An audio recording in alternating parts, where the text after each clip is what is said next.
Hey guys, my name is Thana and welcome. This is part 2 of the review on the Volvo C40 Pure Recharge. Yes, Volvo now calls it Pure Recharge when it comes to a pure EV. And this is part 2 because I've done a video reviewing this car's exterior, the design of the car, the seating positions, all that I recovered. So check out the video, the link is up here. The only thing I wasn't able to cover on that video in terms of its finishing and stuff was that there is an inlay panel here which on the XC90 is like wood. It's beautifully wood, and here it had like some sort of like plastic thingy with textured look to it. I was like, yeah, okay and all that, but when I was driving it at night, this thing glows up, and this is the video of it glowing up, and I think it's just brilliant. It looks magnificent at night, so I'm a big fan of that. But other than that, we've done the video walk around. Let's do a video about how it drives, so let's get cracking. So driving the C40, I know all of you be wondering is, Thana, how fast is it? Is it powerful? Is it like all that when you floor the car? Does it hug the road? And my dear friends, I'm telling you, whoo, holy cow, like this is a windy road, and I'm seriously the quattroness comes out, you know, the all-wheel drive feel is definitely there. It hugs the road so well, the weight being so much down on the floor of the car.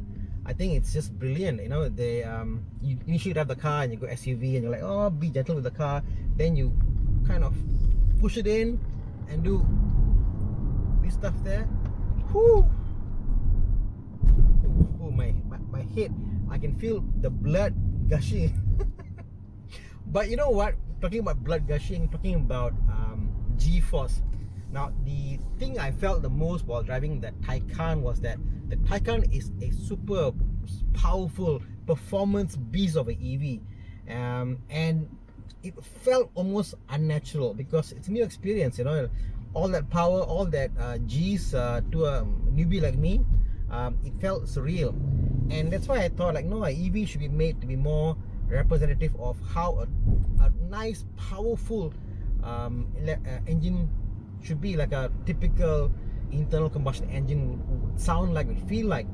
And this EV, so I brought home the car and I gave my wife here drive it, and I was sitting in the passenger seat and she's driving it, and she's driven other Volvo before, XC90, 60, S60, so she's driven many hybrid cars and she's familiar and used to the ride comfort of Volvo and how quiet they are. So we are used to that, and she drove this.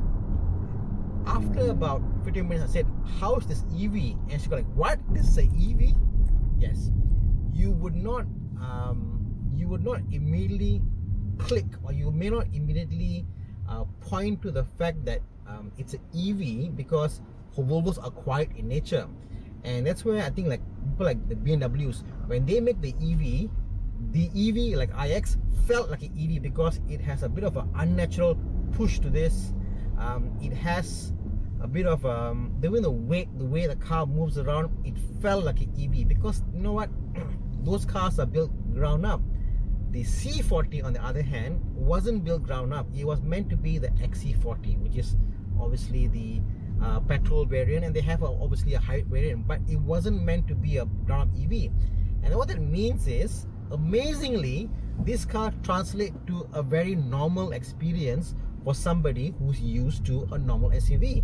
It drives like any other SUV. You drive it and it's comfortable and it moves along. When you press the accelerator a bit more, you can see, wow, this is a very powerful vehicle. And then you think like, oh, it's an EV, but it doesn't pull like a mad EV car, if you know what I mean. Maybe I'm not making sense, but trust me guys, a mad EV car like a Taycan, when you push, it's a very unnatural push.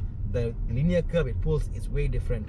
And that's why I think the Volvo guys did a brilliant job in marrying the kind of the feel of how a vehicle should be to an EV. So I'm really happy for how the EV is flowing for Volvo, because it's a good feel.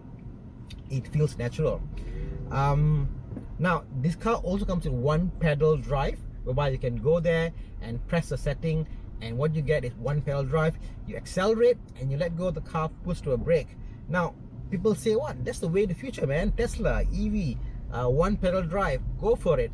I'm not so into that bandwagon. I tell you why. If you're driving an EV, you know, with a one pedal drive, you're accelerating, and when you let go to zero, because you can't go reverse, but it's like, if you think this is zero acceleration, this is flat, you can't go above. There's no such above, it's just where it begins. What that means is it's on or stop. What that means is at all times your leg needs to modulate the pressure on the pedal to know that how much of acceleration do you want to. You can't coast. You can't coast when you are on the one pedal drive, because now I'm driving now, and now I just go slower. I take off my leg off the pedal, it goes slower, the car coasts. That's how a normal car would be, and it's more comfortable. Trust me guys, I tried the one pedal drive, I tried without. It's way more comfortable for the passengers and for the driver doing without the one pedal drive. One pedal drive in the Volvo setup, I just think it's a little too harsh.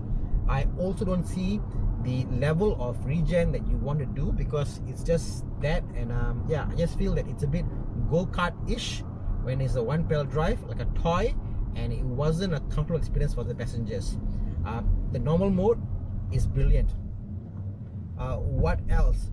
You get the same old is a good thing. You get the same old comfortable, beautiful, well-built interior that you have in the Volvo. So I'm also a fan of that. It's just a nice place to be. And nimbleness, I tell you guys, the C40, because of that way it grips like a four-wheel drive vehicle, that the Audi Quattro-ness kind of is felt here. I'm just a big fan of this car. It's just so brilliant, you know. NVH is just nice, because the last thing I want to do is make an EV that's too quiet, and it feels, some EVs I've noticed, like the no names here, feels a little trapped, like you're in a cocoon. You feel like as if there is kind of a empty noise. There's no white noise, there's no background noise. Here we get a decent amount of the environment noise, and it's quiet. You don't hear much from the road. It's a very good balance, you know. And I'm amazed how Volvo managed to tweak that to give you that balance that you need to drive comfortably.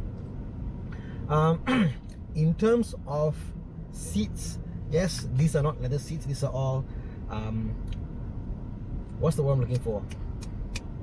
Environmental friendly options. They are just plastic and fiber and things that are not from natural animal byproducts, which I'm okay with.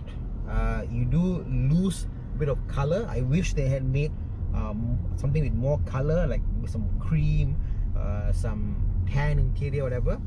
But you know what, so be it, you know. Yeah, overall a pleasant experience, a nice drive. The best compliment I can give to an EV is that it doesn't drive like an EV. It drives like a very powerful internal combustion engine that handles and grips very well. That's the best compliment. And I think the C40 definitely is deserving of that benchmark. So yeah, from me to you, this is me saying go out there and try a C40, because it's definitely won my hearts. Cheers guys.